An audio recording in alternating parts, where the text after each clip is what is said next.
In a dramatic moment for global diplomacy, Iran and the United States are preparing to resume talks aimed at averting a major conflict in the Middle East. But the path to agreement remains rocky, with deep distrust and strategic demands shaping every move. Today we break down the stakes, the players, and what these talks really mean. What are these talks about?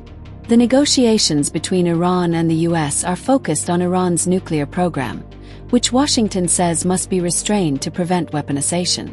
Iran insists it's ready for fair and equitable negotiations, particularly on the nuclear file, but rejects US demands to discuss its ballistic missiles or other strategic capabilities. Tehran wants talks to be limited, while Washington is seeking a broader set of commitments. Where and when are the talks happening?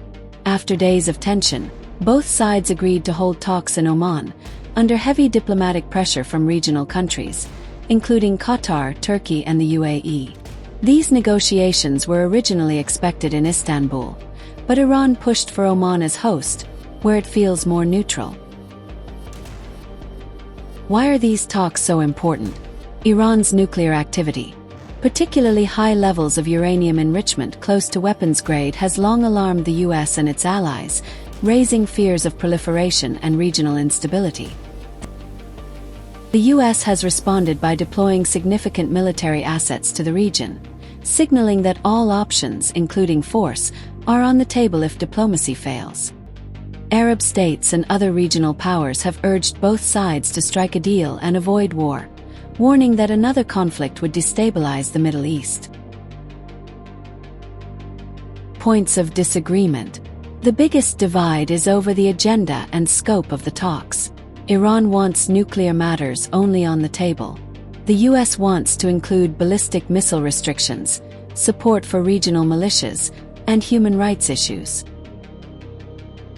Tehran also insists that any negotiation must be fair and free from threats, a reaction to past US pressure tactics and sanctions. However, Washington has labeled Tehran's position as insufficient and has repeatedly warned of military action if diplomacy fails. Iran's internal dynamics. Iran's president, Masoud Pezeshkian, has signaled a more open stance toward negotiations, gaining backing from Supreme Leader Ayatollah Ali Khamenei for cautious talks. But hardliners in Tehran remain skeptical, resistant to conceding on key issues like missile development or strategic autonomy.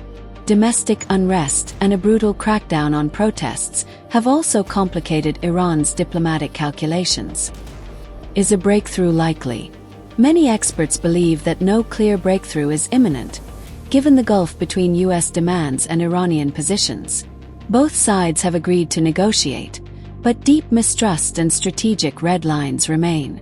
The talks are considered a last chance to avert escalation into open conflict, but whether diplomacy can deliver a lasting solution is uncertain. What happens next? The next rounds of talks will determine whether diplomacy can hold or whether tensions will spiral into confrontation. Regional stability, nuclear proliferation risks, and global oil markets all hang in the balance. That's the story behind the Iran-US talks, a test of diplomacy under pressure, with consequences far beyond the negotiating table.